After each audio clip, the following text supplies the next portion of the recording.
When I watch the Leafs play the Florida Panthers, I'm thinking to myself, who is going to step up? Look, with Florida, they did have Sam Bennett step up. No Matthew Tkachuk, no Brad Marchand, no Aaron Ekblad. Even Seth Jones had a fantastic game for the Florida Panthers. They were emotionally involved. It wasn't just about production. It was about playing the game at a high level. But I look at the Leafs and I'm thinking to myself, who is going to step up? Because in that game, I did not see the top guys step up the way they needed to do. Look, production over an 82-game season is important, right? And Mitch Marner is having a great season. Willie Nylander is having a great season. But in games that are important, you need to not only step up with the production, you need to step up emotionally. Look at Max Domi. Max Domi stepped up. Big hit, fight, goal.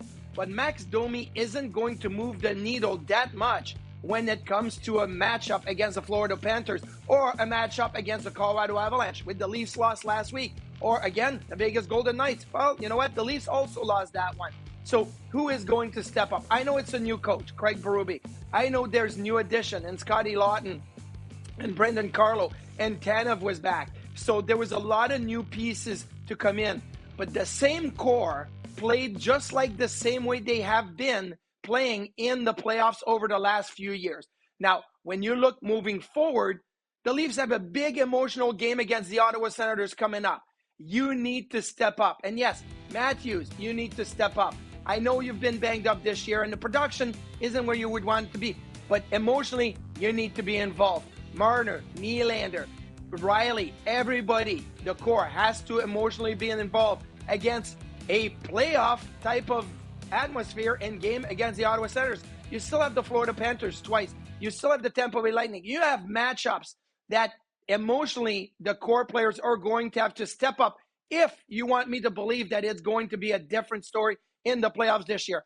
I know finishing first in the Atlantic Division is going to be a big factor as to which team has the best path to the Stanley Cup. But for the Toronto Maple Leafs, it doesn't matter if you finish first, second, third, or in a wild card if you don't show me that you will emotionally step up when the time matters. Because we haven't seen it in the past, and we need to see it this year. So that's it. I thought this was a measuring stick type of game against the Florida Panthers, and many thought, well, it's not really. There's no Tkachuk, there's no Ekblad, there's no Marchand. It's like the Florida Panthers minus their core guys. And the Leafs still didn't step up emotionally where they needed to be. There's opportunities to correct that coming up here. And I hope that last night was a wake-up call for the Leafs to be able to do that in the future.